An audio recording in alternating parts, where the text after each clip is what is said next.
두 번째 문단에서는 결단주의적 헌법관에 대해서 설명합니다. 일단 마찬가지로 개념 정의 먼저 나오죠.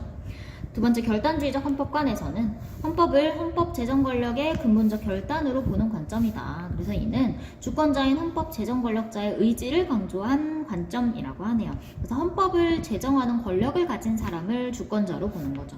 그래서 이 주권자의 의지를 중요하게 생각했다. 계속 읽어보면 헌법은 내용적으로 올바르기 때문에 효력을 갖는 게 아니라 정치적 의지의 힘을 가진 자, 곧 여기서 말했던 헌법 제정 권력자의 의사에 의해 정립되었기 때문에 정당성을 가지는 것이다 라고 보는 관점인 거죠. 그래서 이 관점은 역시 의의가 나오죠. 정치 세력들의 일정한 타협의 결과, 즉 정치 결단적 요소를 인정했다는 건 특성이네요. 여기까지는 이 관점의 특성이 되겠고, 이런 내용을 인정하면서 헌법의 현실적 배경을 설득력 있게 정리하였다라는 게 이 두 번째 관점의 의의라고 할 수 있겠네요. 그런데 마찬가지로 그러나로 이어지는 내용은 한계점이겠죠.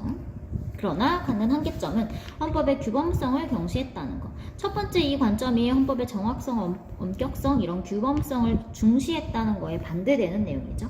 두 번째 관점은 헌법의 규범성을 경시했고, 또 두 번째로 현실적 영향력만을 강조해서 국가를 권력 투쟁의 장이 되게 만들었다는 거, 이것도 두 번째 한계점이 되겠죠.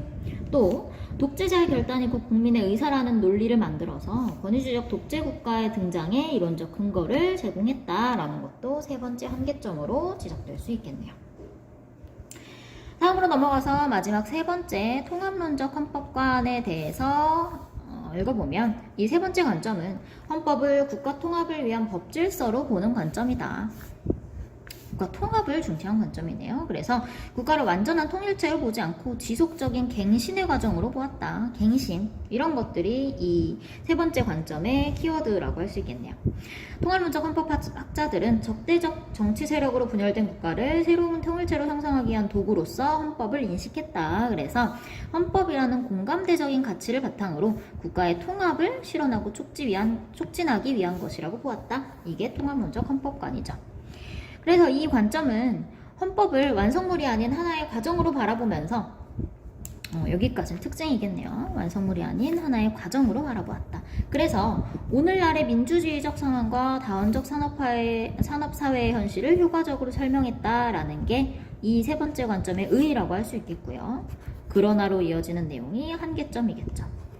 이런 의의를 갖지만 통합의 중요성만 지나치게 강조한 나머지 헌법의 규범성을 소홀히 했다. 이 내용은 앞에서 말했던 결단주의적 헌법관하고 유사한 내용이네요. 한계점이 비슷하죠. 헌법의 규범성을 소홀히 했고, 두 번째로는 통합 과정을 너무 조화롭게만 봐서 갈등의 요소를 경시했다라는 것도 두 번째 한계점으로 지적되고 있네요. 그래서 마지막 문단에서는 이 지금까지 소개했던 세 가지 관점에 대해서 뭔가 통합이든 결론을 내리고 있겠죠. 그래서 헌법이란 어느 한 요소에만 환원시킬 수 없는 국가라는 현상의 기본 질서니까 헌법의 본질을 설명하기 위해서는 어느 한 관점이 중요하다가 아니라, 따라서 헌법의 효력이나 헌법의 해석이 문제되는 경우에는 세 가지 헌법관을 함께 생각할 수 있는 자세가 필요하다. 이 세 가지 관점을 모두 중요하게 바라봐야 한다라는 내용을 이야기하면서 마무리하네요.